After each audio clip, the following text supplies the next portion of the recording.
ஆபகுக் 2வது அதிகாரம் 2, 3, 4 வசனங்கள்.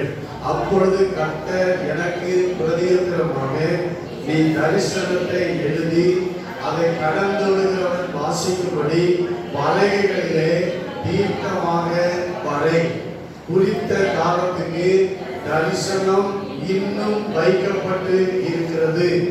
முடிவிலே அது விளங்கும். அது பொய் சொல்லாது. அது தாமதித்தாலும் அதற்கு காத்திரு. அது நிச்சயமாய் வரும். அது தாமதிப்பது இல்லை. இதோ அகங்காரியாய் இருக்கிறானே, அவனுடைய ஆத்துமா அவனுக்குள் செம்மையானது அல்ல. தன் விசுவாசத்தினாலே நீதிமான் பிழைப்பான். தன் விசுவாசத்தினாலே நீதிமான் பிழைப்பான். கர்த்தருக்கு ஸ்தோத்திரம். இன்றைக்கு இந்த காலை ஆராதனை வேளையில ஆபகுக் தீர்க்கதரிசியின் மூலமாக ஆண்டவர் தனிப்பட்ட ஒவ்வொருவருக்கும் ஸ்தோத்திரம் எழுதுகிற வார்த்தை, தன் விசுவாசத்தினாலே நீதிமான் பிழைப்பான். கர்த்தருக்கு ஸ்தோத்திரம். ஆபகுக் 1வது அதிகாரம் 5வது வசனத்திலும் ஆண்டவர் ஒன்றை சொல்லுகிறார். நீங்கள் புறஜாதிகளை நோக்கி பார்த்து ஆச்சரியப்பட்டு பிரமியுங்கள். விதைக்கப்பட்டாலும் இந்த விசுவாசியாக ஒரு கிரியையை உங்கள் நாட்களில் நடப்பிப்பேன். விவரிக்கப்பட்டாலும் விசுவாசியாக ஒரு கிரியையை உங்கள் நாட்களிலே நடப்பிப்பேன். விசுவாசியாக ஒரு கிரியையை உங்கள் நாட்கள்ல நடப்பிப்பேன். ஆண்டவர் அந்த கிரியையை நடப்பிக்கும் போது நாம் அவரை விசுவாசித்தால் நாம் பிழைப்போம். கைகளை உயர்த்தி ஆமென் சொல்லுவோம். ஹல்லேலூயா, ஹல்லேலூயா. கர்த்தருக்கு ஸ்தோத்திரம் உண்டாவதாக. இந்த 2வது அதிகாரத்தில் ஆண்டவர் ஒரு தரிசனத்தை ஆபகுக் பார்த்து சொல்லுகிறார். நீ தரிசனத்தை எழுது. நீ கண்ட தரிசனத்தை நீ என்ன செய்ய? இப்போ எழுது. அதை பலகைகள்ல தீர்க்கமாக வரை. ஏனென்றால் கடந்து போகிறவர்கள் எல்லாரும் அதை வாசிக்கட்டும் என்று சொல்லுகிறார். அந்த தரிசனம் இது 3வது வசனத்துல சொல்லுகிறார். குறித்த காலத்துக்கு தரிசனம் இன்னும் வைக்கப்பட்டு இருக்கிறது. தேவனுடைய தரிசனங்கள் எல்லாம் ஒரு குறித்த காலத்துக்கு உரியவைகள். கர்த்தருக்கு ஸ்தோத்திரம். ஆண்டவருடைய தரிசனங்கள் உடனே என்ன செய்யாது? நடக்காது. கவனியுங்கள், தேவன் நமக்கு கொடுக்கிற தரிசனங்கள் உடனே என்ன செய்யாது? இன்னைக்கு ஒரு தரிசனத்தை ஆண்டவர் உங்களுக்கு கொடுத்தால் அது உடனே நடக்காமல் இருக்கலாம். ஆனால் அது குறித்த காலத்துக்கு வைக்கப்பட்டு இருக்கிறது. கர்த்தருக்கு ஸ்தோத்திரம். முடிவில் தான் அந்த தரிசனம் விளங்கும். அது பொய் சொல்லாது. ஆண்டவருடைய தரிசனம் ஒரு நாள் பொய் சொல்லாது. அது தாமதிக்கும், ஆனால் வரும். முடிவிலே அது விளங்கும். கைகளை உயர்த்தி ஆமென் சொல்லுவோமாக. நிச்சயமாக அது வரும். நாம் அதற்கு காத்திருக்க வேண்டும். கர்த்தருக்கு ஸ்தோத்திரம் உண்டாவதாக. தரிசனத்தை விசுவாசித்தால் அவன் பிழைப்பான். இதுக்கு முந்தின வசனத்தை வாசித்துவிட்டு தன் விசுவாசத்தினால் நீதிமான் பிழைப்பான் என்கிற சரியான அர்த்தம் கருத்து என்னவென்றால், தேவன் தரிசனத்தை கொடுத்து விட்டார், அதை எழுதி வைத்து விட்டார். அந்த தரிசனத்தை ஒரு மனிதன் விசுவாசிக்க வேண்டும். கர்த்தருக்கு ஸ்தோத்திரம் உண்டாவதாக. ஹல்லேலூயா. தரிசனத்தை விசுவாசிக்க வேண்டும். அது நிச்சயமாக நடக்கும் என்று விசுவாசிக்க வேண்டும். அது பொய் சொல்லாது என்று விசுவாசிக்க வேண்டும். அதுக்கு காத்திருந்து விசுவாசிக்க வேண்டும். தன் விசுவாசத்தினால் தான் நீதிமான் பிழைப்பான். விசுவாசிக்காவிட்டால் அவருடைய இருதயம் செம்மையானது அல்ல. கரங்களை உயர்த்தி அல்லேலூயா சொல்வோம். அகங்காரியின் இருதயம் செம்மையானது அல்ல.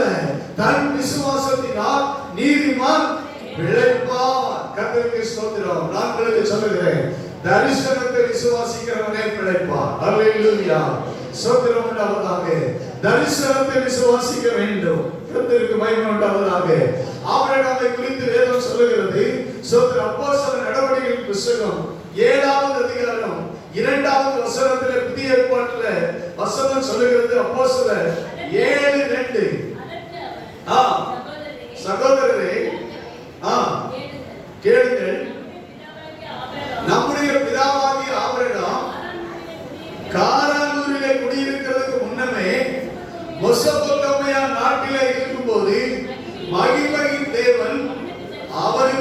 தரிசனமாகி நீ உன் தேசத்தையும் உன் இனத்தையும் விட்டு புறப்பட்டு நான் உனக்கு காண்பிக்கும் தேசத்துக்கு வா என்றார். ஆபிரகாமோடு ஆண்டவர் பேசினார் என்று நாம சொல்லுகிறோம்.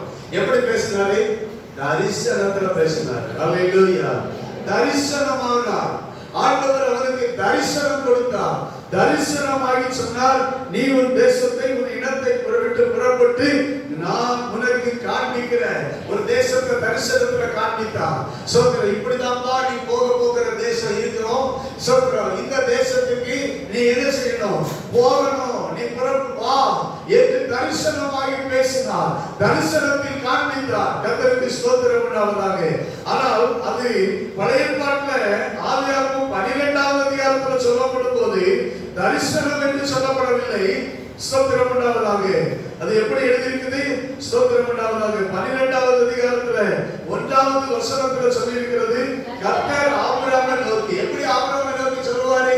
தரிசனத்துல தான் சொல்லுவாரு. கைகளை உயர்த்தி ஆமென் சொல்லுவோம். அல்லேலூயா. ஆண்டவர் எப்படி பேசுவாரு சொல்லுங்க? தரிசனத்துல தான் பேசுவாரு. ஸ்தோத்திரம். தரிசனத்துல ஆபிரகாமை நோக்கி சொன்னாரு, நீ உன் தேசத்தையும் உன் இனத்தையும் உன் தகப்பனுடைய வீட்டையும் புறப்பட்டு நான் உனக்கு காண்பிக்கும் தேசத்துக்கு ஓ அப்படின்னு தரிசனத்துல சொன்னாரு. நான் உன்னை பெரிய ஜாதியாக்கி உன்னை ஆசீர்வதித்து உன் பேரை பெருமைப்படுத்துவேன்.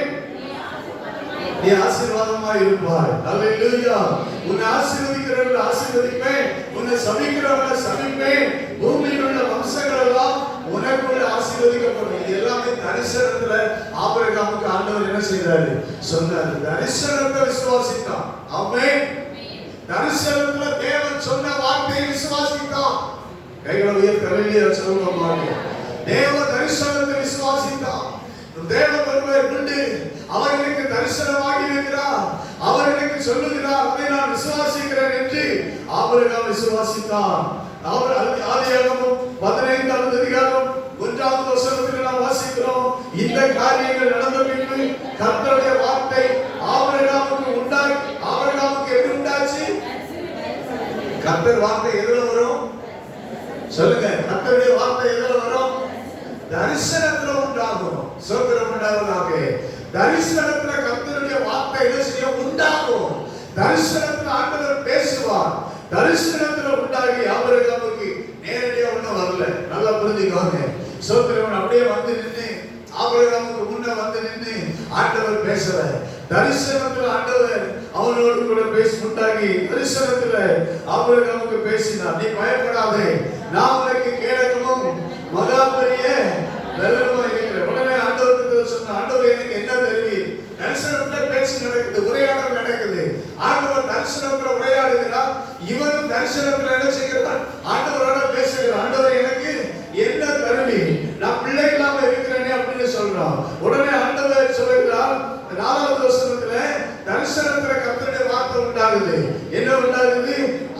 இவன் உனக்கு சுதந்திரவாளி இல்ல, உன் கர்ப்ப பிறப்பானவனா இருக்கிறவனே உனக்கு சுதந்திரவாளி. தரிசனத்திலே ஆண்டவர் வெளியே கூட்டு போறாரு. நல்லா கவனிங்க. தரிசனத்திலேயே அவரை என்ன செய்யறாரு? வெளியே கூட்டு போறாரு. சோதரர் வெளியே அழைச்சிட்டு போய், நீ வானத்தை அண்ணாந்து பார், நட்சத்திரங்களை எண்ண உன்னாலே கூடுமானால் அவைகளை எண்ணு என்று சொல்லி அவனை நோக்கி உன் சந்ததி இவ்வளவா இருக்கும் என்றார். அவன் கர்த்தரை விசுவாசித்தான். அதை அவர் அவனுக்கு நீதியாக எண்ணினார். கைகளை உயர்த்தி ஆமென் சொல்லுவோமாக. தரிசனத்தை விசுவாசித்தான். கர்த்தர் அதை அவனுக்கு நீதியாக எல்லா வாய்ப்பு சொல்லுங்க. ஆபிரகாம் எதை விசுவாசித்தான்? தரிசனத்தை. தரிசனத்தில் வந்த தேவனை, தரிசனத்தில் சொன்ன தேவனுடைய வார்த்தைகளை விசுவாசித்தாங்க. கைகளை உயர்த்தி ஆமென் சொல்லுவோம். அல்லேலூயா. நல்லா கவனிங்க. தரிசனம் சோத்திரம் அதை விசுவாசித்தான். அதனால்தான் கர்த்தர் அதை நீதியாக எண்ணினார். ஆபிரகாமுக்கு தரிசனம் கொடுக்கப்பட்டது. அது குறித்த காலத்துக்கு கொடுக்கப்பட்டது. கைகளை உயர்த்தி அல்லேலூயா சொல்லுவோம். தரிசனத்துக்கு எப்போது என்ன உண்டு? குறித்த காலம் உண்டு. குறித்த காலத்துக்கு தரிசனம் வைக்கப்பட்டிருக்கிறது. குறித்த காலம் வந்த போதுதான் சாராள் கர்ப்பவதியானாள். கைகளை உயர்த்தி ஆமென் சொல்லுவோம். குறித்த காலம் வந்த போதுதான் ஆபிரகாமுக்கு சாராள் ஈசாக்கை பெற்றெடுத்தாள். குறித்த காலம் வந்த போதுதான் ஆபிரகாமை கர்த்தர் ஆசீர்வாதமாய் மாற்றினார், ஆசீர்வாதமாய் மாறினார். உடனே ஆபிரகாம் ஆசீர்வாதமாக மாறவில்லை. கர்த்தருக்கு ஸ்தோத்திரம் உண்டாவதாக. தரிசனத்தை விசுவாசிக்கணும். எத்தனை ஆண்டுகள் ஆனாலும் தரிசனம் பொய் சொல்லாது. தரிசனம் ஆமென் நிச்சயமா முடிவில் அது வரும். ஸ்தோத்திரம் உண்டாவதாக. எனவே காத்திருந்தால் ஆபிரகாம் கைகளை உயர்த்தலையே சொல்லுவாங்க. அருமையான தேவனுடைய பிள்ளைகளே, தரிசனத்தை விசுவாசிக்கிறவர்கள் பிழைப்பார்கள். நான் சொல்றேன், ஆபிரகாம் தரிசனத்தை விசுவாசித்ததுனால தான் அவன் பிழைப்பான். சொல்கிற தரிசனத்தை விசுவாசித்தபடினால் ஆபிரகாம் ஆசீர்வதிக்கப்பட்டான். அல்லேலூயா. கர்த்தருக்கு ஸ்தோத்திரம். ஆண்டவருடைய வார்த்தைகள் எல்லாம் அவனுடைய வாழ்க்கையில் என்ன செய்தது? நடந்தது. அவன் இருதயம் அகங்காரமா இல்ல. ஆண்டவரே நான் விசுவாசிக்கிறேன் உம்மை, நான் அவன் செம்மையான இருதயத்தோடு நல்ல ஒரு இருதயத்தோடு ஆண்டவருடைய தரிசனங்களை விசுவாசித்துக் கொண்டே இருந்தான். கர்த்தர் அவனை பிழைக்க வைத்தார். அவன் குடும்பம் வாழ்ந்தது. ஹல்லேலூயா. கர்த்தருக்கு ஸ்தோத்திரம் உண்டாவதாக.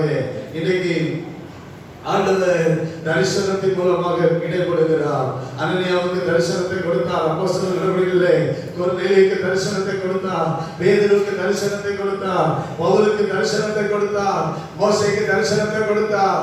எல்லாருக்கும் ஆண்டவர் தரிசனமானார். ஹல்லேலூயா. ஸ்தோத்திரம் உண்டாவதாக. தரிசனத்தின் மூலம் ஆண்டவர் இன்றைக்கு பேசுகிறார். தரிசனத்தை விசுவாசியுங்கள். ஹல்லேலூயா. ஒரு இன்னொரு உதாரணத்தை நான் உங்களுக்கு காண்பிக்க விரும்புகிறேன். புதிய ஏற்பாட்டில் காண்பிக்கிறேன். லூக்கா 1வது அதிகாரம், லூக்கா 1வது அதிகாரம் 20வது வசனம்.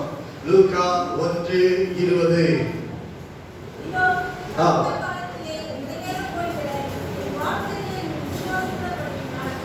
இதோ தகுந்த காலத்தில் நிறைவேற போகிற, குறித்த காலத்தில் நிறைவேற போகிற, அதை கவனியுங்கள் அந்த வார்த்தையை.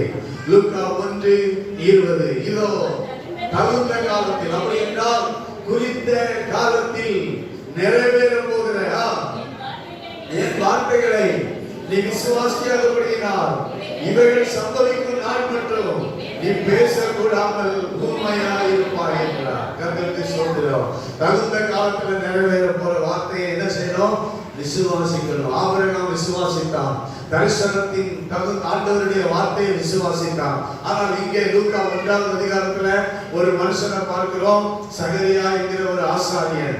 ஸ்தோத்திரம். ஆரோனுடைய குடும்பத்தை சார்ந்தவன். அவனுடைய மனைவி எலிசபெத்து. 2 பேரும் ஆண்டவர் கிட்ட சகல கற்பனைகளின்படியோ நியமங்களின்படியோ குற்றமற்றவர்களாக இருந்தார்கள். அல்லேலூயா. நீதி உள்ளவர்களாக இருந்தார்கள். அல்லேலூயா. ஸ்தோத்திரம் உண்டாவதாக. எந்த விதத்தில் அவர்களிடத்தில் குறைவே இல்லை. கர்த்தருக்கு ஸ்தோத்திரம். ஆனால் ஸ்தோத்திரம் உண்டாவதாக. அவருடைய மனைவி மலடியா இருந்தாள் என்று வேதம் சொல்லுகிறது. இந்த 2 பேரும் பிள்ளை ஜெபம் பண்ணினார்கள். அவர்களுக்கு ஒரு பிள்ளை வேண்டும் என்று. கைகளை உயர்த்தாமே சொல்லுவோமாக. என்ன ஜெபம் பண்ணாங்க? எங்களுக்கு ஒரு பிள்ளை வேண்டும். எங்களுக்கு ஒரு பிள்ளை வேண்டும். நாங்கள் உம்முடைய ஊழியத்தை செய்கிற ஆண்டவரே, ஆசாரிய வகுப்பில் உள்ளவர்கள், ஆசாரிய ஊழியம் செய்கிறவர்கள், எங்களுக்கு ஒரு பின் சந்ததி இருந்து அது ஊழியம் செய்யணும். ஆசாரிய ஊழியம் வம்சம் இல்லாமல் போய்விடக் கூடாது. அதனால் அவர்கள் ஜெபம் பண்ணி கொண்டு இருந்தார்கள். நிறைய காலம் ஜெபம் பண்ணாங்க. ஹல்லேலூயா. ஸ்தோத்திரம். ஆனா வயசாயிடுச்சு. ஜெபம் பண்ணி வயசாயிடுச்சு. ஆனா ஒரு நாள் கர்த்தருடைய ஆலயத்துல பார்க்கிறோம். ஸ்தோத்திரம். ஆசாரிய வகுப்பின் முறைமைப்படி அவன் தேவ சந்நிதியில ஆசாரிய ஊழியம் செய்கிற காலத்துல தேவ ஆலயத்துக்குள்ள பிரவேசிக்கும்படி சீட்டை வாங்கி தூபம் காட்டுறதுக்கு சீட்டை பெற்றான். சும்மா உள்ள போயிட முடியாது. ஆசாரியனா இருந்தாலும் அவனுக்கு ஒரு வகுப்பு முறை இருக்கு. அவன் போக வேண்டிய நேரத்துல தான் என்ன செய்ய முடியும்? போக முடியும். ஏன்னா நிறைய ஆசாரிகள் இருந்தாங்க. இப்போ இவர் போகக்கூடிய அந்த நேரம் வந்தது. அந்த சீட்டை வாங்கி உள்ள பிரவேசித்தான். 10வது வசனத்துல தூபம் காட்டுகிற வேளையில எல்லாரும் வெளியே நின்று ஜெபம் பண்ணிட்டு இருந்தாங்க. இவன் என்ன செய்யணும்? தேவாலயத்துக்குள்ள போய் என்ன செய்யணும்? பரிசுத்த ஸ்தலத்துல போய் அங்க என்ன செய்யணும்? தூபம் காட்டணும். அப்படி தூபம் காட்டுகிற போது தூப பீடத்தினுடைய வலது பக்கத்துல 11வது வசனத்துல பார்க்கிறோம். கர்த்தருடைய தூதன் ஒருவன் தூப பீடத்தின் வலது பக்கத்துல நின்று அவனுக்கு தரிசனமானான். கைகளை உயர்த்தாமே. அல்லேலூயா. அவனுக்கு தரிசனம் கிடைக்குது, தரிசனமாகிறான். கர்த்தருக்கு ஸ்தோத்திரம் உண்டாவதாக. உடனே சகரியா கண்டு கலங்கி பயமடைகிறான். 13வது வசனத்தில் சொல்லப்படுகிறது, பயப்படாத சகரியாவே, உன் வேண்டுதல் எப்ப கேட்கப்பட்டது? எப்ப கேட்கப்பட்டது? தரிசனம் தூபம் காட்டும் போது, ஸ்தோத்திரம் அவருடைய ஊழியத்தை செய்யும் போது, ஸ்தோத்திரம் உண்டாவதாக. ஒரு நாள் அவன் வயது சென்றாலும் அவன் மனைவி ஸ்தோத்திரம் மலடியா இருந்தாலும் அவர்கள் வேண்டுதல் கேட்கப்பட்டது. சொல்லுவோம், வேண்டுதல் கேட்கப்பட்டது. உனக்கு ஒரு குமாரனை உன் மனைவி எலிசபெத்து பெறுவாள், அவனுக்கு யோவான் என்று பெயரிடுவாயாக என்று ஆண்டவர் தரிசனமாக பேசுகிறார். கைகளை உயர்த்தாமே சொல்லுவோம். இந்த தரிசனத்தை, இந்த தரிசனத்தில் சொன்ன வார்த்தையை இந்த சகரியா என்ன செய்யல? விசுவாசிக்கவில்லை. கர்த்தருக்கு ஸ்தோத்திரம். தரிசனம் கிடைச்சிச்சுன்னா கண்டிப்பா என்ன செய்யணும்? சொல்லுங்க, விசுவாசிக்கணும். தரிசனம் கிடைச்சதுன்னா, ஆண்டவர் தரிசனத்துல பேசுறாருன்னா விசுவாசிக்கணும். இவன் அந்த வார்த்தையை விசுவாசிக்கல, இனி எனக்கு நடக்காது, இனி என் மனைவி என்ன செய்ய முடியாது, குழந்தை பெறுவது இல்லை, என்ன பேர் வைக்கணுமா, என்ன பேர் வைக்கணுமா, யோவானுக்காக ஒரு பேரை வைக்கணுமா, நான் இதை என்ன செய்யப்பட்டேன்? விசுவாசிக்க மாட்டேன். இந்த தரிசனத்தை நான் என்ன செய்ய மாட்டேன்? நம்ப மாட்டேன். அப்படின்னா ஆண்டவர் சொன்னாரு, தூதர் மூலம் சொன்னாரு, நீ இந்த தரிசனத்தை, நான் சொன்ன வார்த்தையை விசுவாசிக்கிறதுனால நிறைவேறும் வரைக்கும் நீ வாயை பேச மாட்டேன். கர்த்தருக்கு ஸ்தோத்திரம். ஊமையா இருப்ப. ஹல்லேலூயா, ஹல்லேலூயா. இப்படி நமக்கு நடந்துச்சுன்னா ரொம்ப கஷ்டகாலம். ஸ்தோத்திரம் உண்டாவதாக. ஹல்லேலூயா. அது ரொம்ப கஷ்டகாலம். தரிசனத்தை விசுவாசித்தா பழகுவீங்க. ஹல்லேலூயா, ஆமென்.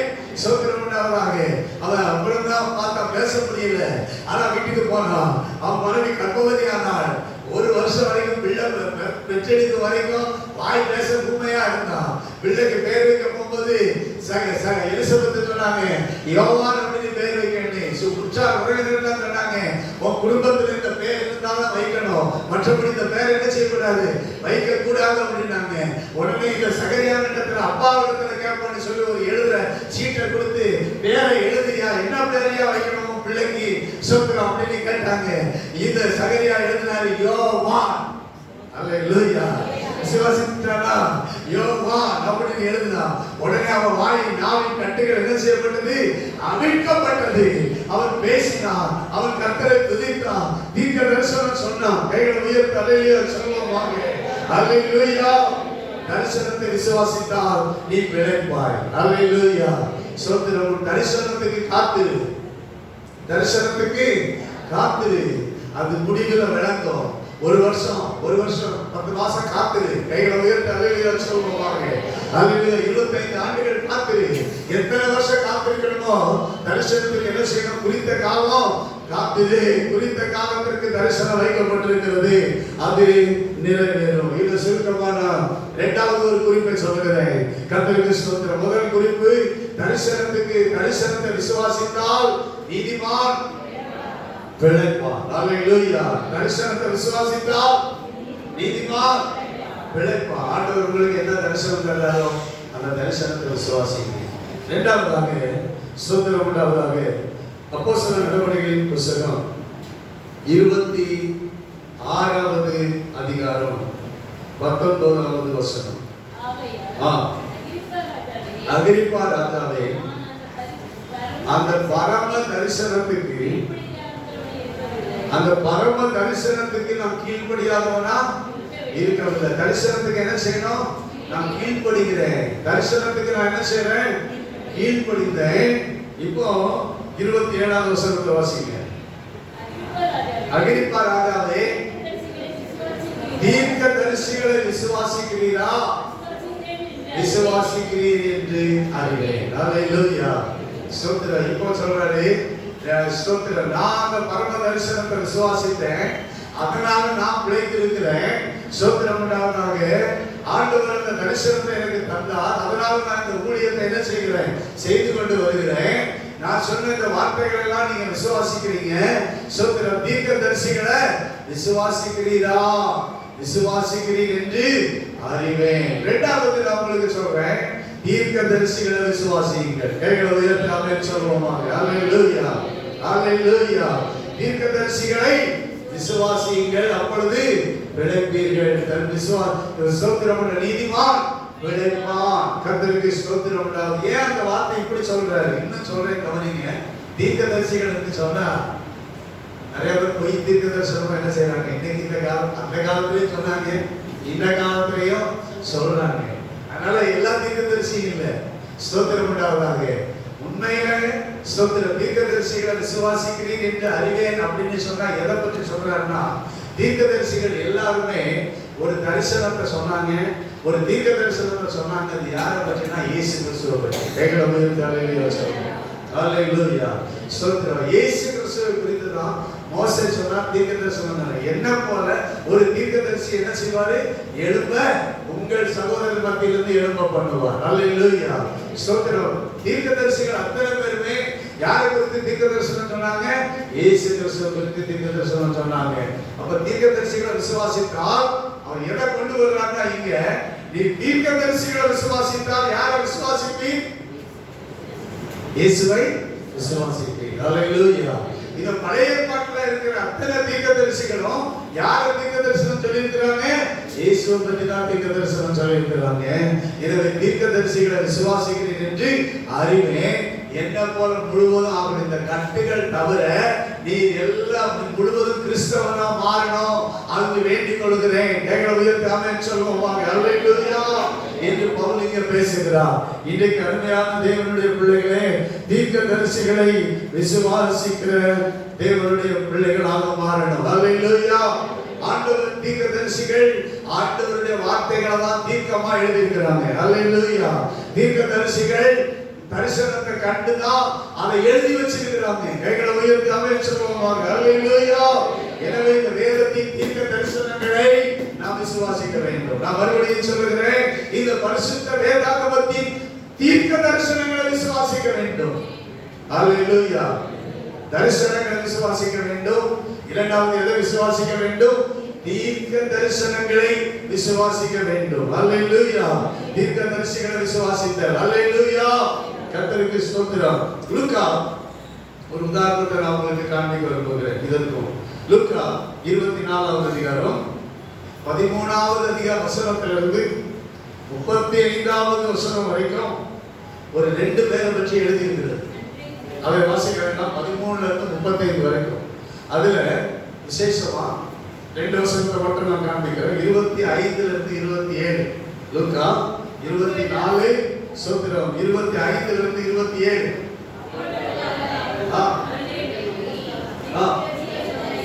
தீர்க்கதரிசிகள் சொன்ன யாவையும் விசுவாசிக்கிறதுக்கு புத்தி இல்லாத மந்த இருதயம் உள்ளவர்களே. ஆண்டவர் இயேசு கிறிஸ்து 2 பேரிடத்துல பேசுறாரு.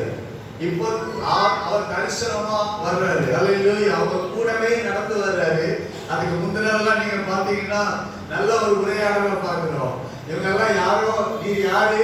ஸ்தோத்திரம் உண்டாதாக. இந்த எருசலேம்ல நடந்தது உங்களுக்கு தெரியாதா? நீர் அந்நியனா? எங்க ஆண்டவர் இயேசு அவர் இருந்தாரு. ரொம்ப அவ்வளவா பேசுறாங்க 2 பேரும். எங்களோட நாங்க அவரோட இருந்தோம். அவர் சிலுவையில் என்ன செய்யறாங்க? அறந்தாங்க. அவரை அடக்கம் பண்ணோம். ஸ்தோத்திரம். இப்போ கல்லறையில பார்த்தா அவர் என்ன இல்ல. காலையில கல்லறைக்கு எங்க சிலர் போனாங்க. அவர் வெறுமையா இருந்துச்சு. அவர் உயிரோட இருந்தார்னு சொன்னாங்க. ஆனா இப்படி பேசிக்கிட்டே போறாங்க. உடனே ஆண்டவர் அவர்களோட என்ன செய்கிறாரு? பேசிக்கிட்டே வர்றாரு. தரிசனமாக பேசுறாரு. என்ன எப்படி பேசுறாரு? தீர்க்கதரிசிகள் சொன்ன யாவையும் விசுவாசிக்கிறதுக்கு புத்தி இல்லாத ஆண்டவர் எதை சுட்டி காட்டுறாரு பாருங்க. தீர்க்கதரிசிகளை விசுவாசித்தால் நீங்க தீர்க்கதரிசிகள் சொன்ன வார்த்தைகள் யாவையும் நீங்க என்ன செய்திருப்பீங்க? விசுவாசித்திருப்பீங்க. ஆனா விசுவாசம் இல்லையே. புத்தி இல்லாத மந்த இருதயமா உள்ளவர்களே, கிறிஸ்து இதுக்குமாய் பாடுபடவும் தமது மகிமையில பிரவேசிக்கவும் வேண்டியது இல்லையா என்று சொல்லி மோசே முதலிய சகல தீர்க்கதரிசிகளும் எழுதின வேத வாக்கியங்கள் எல்லாவற்றிலும் நம்மை குறித்து சொல்லியவைகளை அவர்களுக்கு விவரித்து காண்பித்தார். எல்லாவற்றையும் எக்ஸ்பிளைன் பண்றாரு பாருங்க. அத்தனை தீர்க்கதரிசிகளும் சொன்னது அப்படியே என்ன பண்றாரு? அவர் விவரித்து காண்பிக்கிறார். கர்த்தருக்கு ஸ்தோத்திரம் உண்டாவதாக. ஹல்லேலூயா. நீ தீர்க்கதரிசிகளை விசுவாசி. தீர்க்கதரிசிகள் சொன்ன வார்த்தைகளை விசுவாசி. விசுவாசித்தா இயேசு கிறிஸ்து உயிரோடு எழுந்தார் என்பதை நீ என்ன செய்வாய்? விசுவாசிப்பாய். ஹல்லேலூயா, ஸ்தோத்திரம். உடனே நடந்தது என்ன? இயேசு அங்கே அவர்களோடு கூட இருந்தது. அப்பதான் என்ன செய்யறாங்க? அவர் மறைந்து போகும்போதுதான், தரிசனமாகி மறைந்து போகும்போதுதான் என்ன பண்றாங்க? விசுவாசித்து உடனே திரும்பி வந்து நாங்களும் அவரை கண்டோம். கைகளை உயர்த்தி ஹல்லேலூயா சொல்வோம். ஹல்லேலூயா, ஆமென், ஸ்தோத்திரம் உண்டாவதாக. தீர்க்கதரிசிகளை விசுவாசியுங்கள். கைகளை உயர்த்தி ஆமென் சொல்லுங்க. இந்த ரெண்டு பேரும் என்ன பண்ணல? தீர்க்கதரிசிகளை சொல்லுங்க, விசுவாசிக்கல. தீர்க்கதரிசிகள் சொன்ன வாக்கியங்களை, வேத வாக்கியங்களை விசுவாசிக்கல. ஆண்டவர் கடிந்து கொண்டார். கர்த்தருக்கு ஸ்தோத்திரம். சகரியா உண்மையா போனா இவங்க என்ன செய்யப்பட்டாங்க? கடிந்து கொள்ளப்பட்டார்கள். ஆண்டவர் அவர்கள் என்ன செய்தார்? கடிந்து கொண்டார். நீ தரிசனத்தை விசுவாசிக்க வேண்டாம், ஆண்டவர் கடிந்து கொள்கிறார். நீ தீர்க்கதரிசிகளை, வாசகங்களை, ஆண்டவருடைய வார்த்தைகளை விசுவாசிக்க வேண்டாம், கடிந்து கொள்ளுகிறார். மூன்றாவதாக கர்த்தருக்கு ஸ்தோத்திரம் உண்டாவதாக. ஆமென், ஸ்தோத்திரம். மார்க்கு சுவிசேஷம் 1வது அதிகாரம் 15வது வசனம். மார்க்கு 1:15. மார்க்கு 1:15. காலம் நிறைவேறிச்சு. எல்லாம் வாசிங்க. காலம் நிறைவேறிச்சு, தேவனுடைய ராஜ்யம் சமீபமாயிற்று, மனம் திரும்பி சுவிசேஷத்தை விசுவாசியுங்கள். கைகளை உயர்த்தி ஆமென் சொல்லுவோம். நீங்கள் காலம் நிறைவேறிச்சுப்பா. குறித்த காலத்துக்கு தரிசனம் என்ன செய்யப்பட்டிருக்கிறது? வைக்கப்பட்டிருக்கிறது. இயேசுவை பற்றிய தரிசனம், இயேசுவை பற்றிய தீர்க்க தரிசனம் குறித்த காலத்துக்கு என்ன செய்யப்பட்டது? வைக்கப்பட்டிருந்தது. ஆனால் இயேசு கிறிஸ்து இந்த உலகத்தில் பிறந்த போது அவர் சொன்னார், அவர் ஊழியத்தை ஆரம்பித்த போது சொன்னார், காலம் நிறைவேறிச்சு. ஹல்லேலூயா, குறித்த காலம் நிறைவேறிச்சு. இப்போ நீ என்ன செய்யணும்? சுவிசேஷத்தை விசுவாசிக்கணும். கைகளை உயர்த்தி ஆமென் சொல்லுவோம். மூன்றாவது எதை விசுவாசிக்கணும்? சுவிசேஷத்தை விசுவாசிக்கணும். சுவிசேஷத்தை விசுவாசிக்கணும். சுவிசேஷம் என்னது? இயேசு கிறிஸ்துவை பற்றிய விசேஷம். சொல்லுங்க, சுவிசேஷம் என்ன? இயேசு கிறிஸ்துவை பற்றிய விசேஷம். ஸ்தோத்திரம். அதான் சுவிசேஷம். ஸ்தோத்திரம் உண்டாவதாக. இயேசு கிறிஸ்துவை பற்றியது. சுவிசேஷம் யாரை பற்றியது? இயேசு கிறிஸ்துவை பற்றியது. அவருடைய பிறப்பை பற்றியது, அவருடைய வாழ்க்கையை பற்றியது, அவருடைய மரணத்தை பற்றியது, அவருடைய உயிர்த்தெழுதலை பற்றியது, அவருடைய பரமேறுதலை பற்றியது, அவருடைய நித்திய ஆசாரிய ஊழியத்தை பற்றியது, அவர் இன்னும் வரப்போகிறதை பற்றியது. ஹல்லேலூயா, கர்த்தருக்கு ஸ்தோத்திரம் உண்டாவதாக. நீங்க என்ன சில வசனங்களை நான் காண்பிக்கிறேன். கலாத்தியர் 4வது அதிகாரம் 5வது வசனத்துல எழுதி இருக்கிறது. 5வது வசனம், கலாத்தியர் 4:5. கர்த்தருக்கு ஸ்தோத்திரம். காலம் நிறைவேறின போது, எது இப்போ காலம் என்ன செஞ்சு? நிறைவேறிச்சு. தரிசனம் நிறைவேறும் போது, காலம் நிறைவேறும் போது ஸ்ரீனிடத்தில் இயேசு பிறந்தார். கைகளை உயர்த்தி ஆமென் சொல்லுவோம். இன்னும் எபேசியர் 1வது அதிகாரம் 9வது வசனம். எபேசியர் 1:9. காலங்கள் நிறைவேறும் போது நியமத்தின்படி சொல்லுங்க. காலம் தரிசனம் நிறைவேறும் போது, காலம் நிறைவேறுகிற ஒரு நியமம். ஸ்தோத்திரம் உண்டாவதாக. ஹல்லேலூயா, ஸ்தோத்திரம் உண்டாவதாக. அப்போஸ்தலர் 3வது அதிகாரம் 21வது வசனம். அப்போஸ்தலர் 3:21. உலக தோற்றம் முதல் தேவன் தம்முடைய பரிசுத்த தீர்க்கதரிசிகள் எல்லாருமே வாக்கினாலும் உரைத்தவர்கள் எல்லாம் நிறைவேறி தீரும் காலம் வருவதும். கரங்களை சொல்லுவோம். நிறைவேறி தீர்கிற ஒரு காலம் தரிசனம் குறித்த காலத்துக்கு வைக்கப்பட்டிருக்கிறது. தீர்க்க தரிசனம் நிறைவேறுகிற ஒரு காலம் இருந்தது. ஹல்லேலூயா, தரிசனம் நிறைவேறும் காலம் இருந்தது. தீர்க்க தரிசனம் நிறைவேறும் காலம் இருந்தது. கர்த்தருக்கு மகிமை உண்டாவதாக. எபிரேயர் 9வது அதிகாரம் 10வது வசனம். எபிரேயர் 9:10. வேகமா. சீர்திருத்தம் உண்டாகும் காலம் வரைக்கும் நடந்தேறும்படி. கைகளை உயர்த்தி ஆமென் சொல்லுவோமாக. இப்போ காலம் நிறைவேறிச்சு. சீர்திருத்த காலம். கைகளை உயர்த்தி ஆமென் சொல்லுவோமாக. ஹல்லேலூயா. இயேசுவின் காலம் என்ன காலம்? சீர்திருத்தலின் காலம். பழைய ஏற்பாட்டின் முறைமைகள் எல்லாம் இயேசுவின் நிறைவேறிச்சு. ஹல்லேலூயா. சீர்திருத்தலின் காலம். இந்த காலத்துல சுவிசேஷத்தை விசுவாசிக்கணும். அதனாலதான் புதிய ஏற்பாட்டுல 3 இடத்துல விசுவாசத்தினால் நீதிமான், இயேசுவை விசுவாசித்தால், சுவிசேஷத்தை விசுவாசித்தால் நீதிமான் பிழைப்பான். கர்த்தருக்கு ஸ்தோத்திரம். சுருக்கமா முடிக்கிறேன். கர்த்தருக்கு ஸ்தோத்திரம். ரோமர் 1:17 எழுதியிருக்கிறது. கலாத்தியர் 3:11 எழுதியிருக்கிறது. எபிரேயர் 10:38 எழுதியிருக்கிறது. இந்த ஆபகுக் 1வது அதிகாரம் 4வது வசனம் புதிய ஏற்பாட்டுல 3 இடங்கள்ல மேற்கோள் காட்டப்படுகிறது. ஹalleluya. கர்த்தருக்கு ஸ்தோத்திரம். ஆமென். விசுவாசத்தினால நீதிமான் பிழைப்பான். ஸ்தோத்திரம் உண்டாவதாக. நீ சுவிசேஷத்தை விசுவாசித்தால் நீதிமான் பிழைப்பான். ரோமர் 1வது அதிகாரம் 16-17. கிறிஸ்துவின் சுவிசேஷத்தை குறித்து நான் வெட்கப்படேன். முன்பு யூதரிலும் பின்பு கிரேக்கரிலும் விசுவாசிக்கிறவன் எவனோ அவருக்கு ரட்சிப்பு உண்டாவதற்கு அது தேவ பலனாய் இருக்கிறது. விசுவாசத்தினாலே நீதிமான் பிழைப்பான் என்று எழுதி இருக்கிறபடி விசுவாசத்தினால் உண்டாகும் தேவ நீதி விசுவாசத்திற்கு என்று அந்த சுவிசேஷத்தினால் வெளிப்படுத்தப்படுகிறது. கவனிச்சீங்களா? என்ன சொல்றாரு? சுவிசேஷத்தினால வெளிப்படுத்தப்படுகிறது. சுவிசேஷத்தை விசுவாசிங்க, நீ பிழைப்பாய். கைகளை உயர்த்தி ஆமென் சொல்லுவோமாக. ஹalleluya. சுவிசேஷத்தை பவுல் அறிவித்தார். நாம் சுவிசேஷத்தை இன்னைக்கு நாம் அறிவிக்க வேண்டும். இயேசுவை பற்றிய சுவிசேஷத்தை இயேசு கிறிஸ்துவே அறிவித்தார். கைகளை உயர்த்தி ஆமென் சொல்லுவோமாக. ஹalleluya. சுவிசேஷத்தை விசுவாசிக்கும்படிக்கு நாம் அறிவிக்க வேண்டும். சுவிசேஷம் ஸ்தோத்திரம். சுவிசேஷத்தை இயேசு கிறிஸ்துவை யார் யார் விசுவாசிக்கிறாங்களோ அவங்க எல்லாம் என்ன செய்வாங்க? பிழைப்பாங்க. ஹalleluya.